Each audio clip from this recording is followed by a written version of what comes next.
This is the story of something terrifying that happened at an old lake house.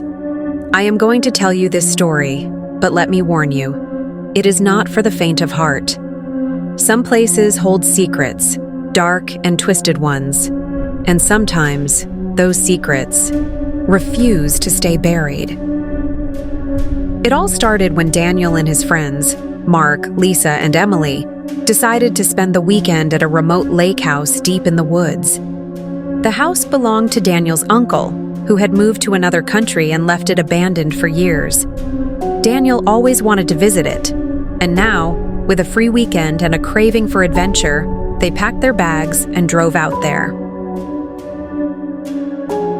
The Fari house was old, standing alone by the still dark waters of the lake.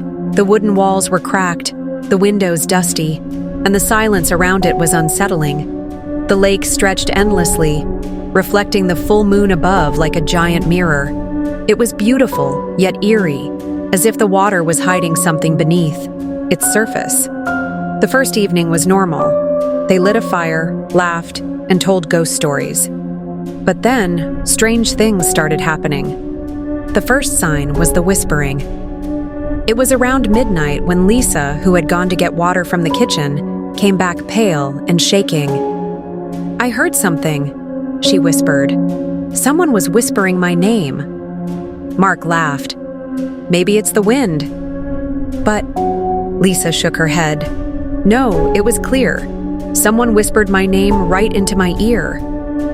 They brushed it off, thinking she was just imagining things. But then Emily screamed from the other room.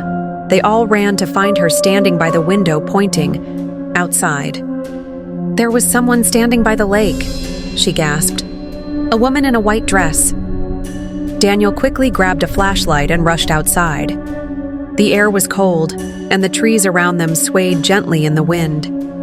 He shone the light toward the lake, but there was nothing, just the still water and the reflection of the moon.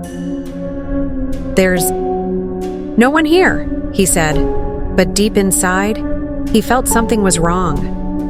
That night, they all slept uneasily.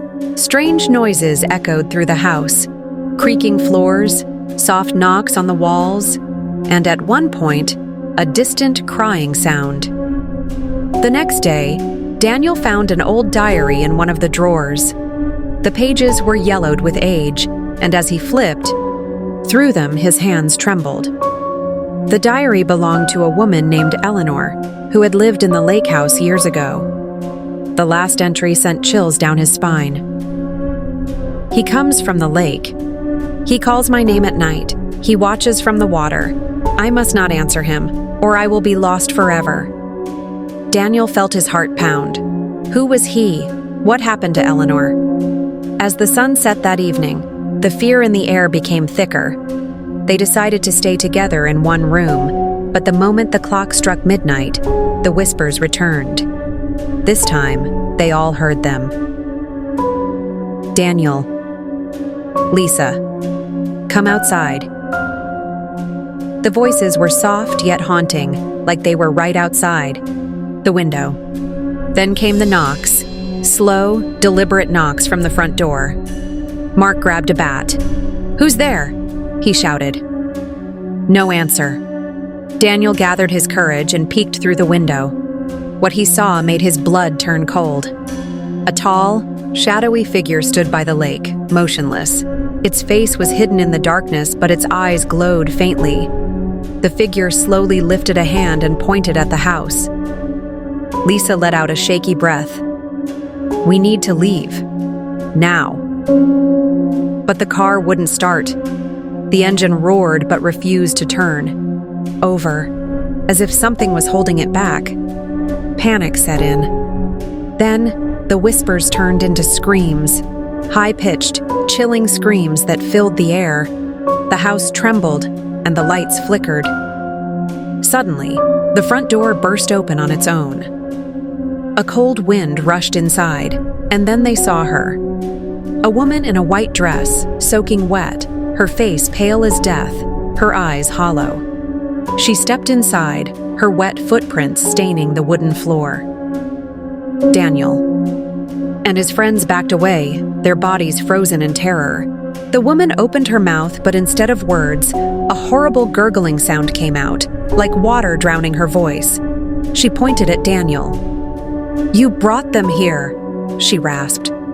Daniel's heart pounded. Who are you?" She took a step closer, her face twisting in agony. "He took me," she whispered, "and now he wants you." The moment she said that, the entire house shook violently. The shadowy figure outside moved closer.